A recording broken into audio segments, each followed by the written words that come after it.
Negatives அப்படின்னு பார்க்கும்போது எனக்கு பெருசாக வந்து கிளிக் ஆகாத ஒரு விஷயம் என்னன்னா, இந்த படத்தை வந்து இன்னுமே கொஞ்சம் லைட்டாக ஒரு டிஃப்ரெண்ட் பெர்ஸ்பெக்டிவ்ல வந்து எடுத்துகிட்டு போயிருக்கலாமே. ஏன்னா நீங்கள் 2 ஜென்ரேஷன் லவ் ஸ்டோரி அப்படின்னு பார்க்கும்போது பாலாவோட லவ் ஸ்டோரியை வந்து கொஞ்சம் சின்னதாக காமிக்கிறாங்க.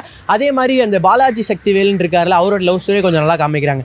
சார் 2 லவ் ஸ்டோரிக்கு இம்பார்ட்டன்ஸ் கொடுக்குறதா அப்படின்னு சொல்லிட்டு நீங்கள் வந்து பாலாவோட லவ் ஸ்டோரி வந்து கொஞ்சம் லைட்டாக சின்னது பண்ண மாதிரி இருக்குது. அண்ட் அதே மாதிரி படத்தில் கொஞ்சம் லாஜிக் எரர்ஸ் வந்து இருக்குது. அதுவும் இந்த டிமானிட்டைசேஷன்லாம் வரும் படத்தில் ஒரு கான்செப்டாக, அங்கெல்லாம் நீங்கள் மைன்யூட்டாக பார்க்கும்போது ஒரு சில லாஜிக் எரர்ஸ் வந்து இருக்கும். இந்த மாதிரியான விஷயங்களை லைட்டாக வந்து இது பண்ணியிருந்தாங்கன்னா படத்தை வந்து இன்னுமே நான் ரேட் பண்ணியிருப்பேன். பட் இந்த படத்துக்கு நான் இப்போ வரையுமே என்ன ரேட் பண்ணுவேன்னா 10க்கு ஒரு 8 வரையும் கன்ஃபார்மாக வந்து ரேட் பண்ணுவேன். அந்த பேலன்ஸ் 2 பாயிண்ட் வந்து சின்ன சின்ன எரர்ஸ், அதை வந்து பெருசாக சொல்கிற வகையில் இல்லை. ஆனாலுமே அந்த 2 பாயிண்ட்டை வந்து இங்கே கம்மி பண்ணாலும் பாலாவை ஒரு பர்சனாக வந்து பார்க்கும்போது அவருக்கு அந்த இன்னொரு 2 மார்க்கை போட்டு இந்த படத்துக்கு ஓவராலாக 10 மார்க் வந்து கொடுக்கலாம். ஏன்னா பாலா இந்த படத்தோட கிளைமேக்ஸில் ஒரு மெசேஜ் சொல்லுவார், அதுக்காக தான் அந்த ஒரு 2 மார்க். ஸோ ஓவராலாக ஃபைனலாக இந்த படத்துக்கு நான் என்ன ரேட்டிங் கொடுக்குறேன்னா 10க்கு 10 ரேட்டிங் கொடுக்குறேன்.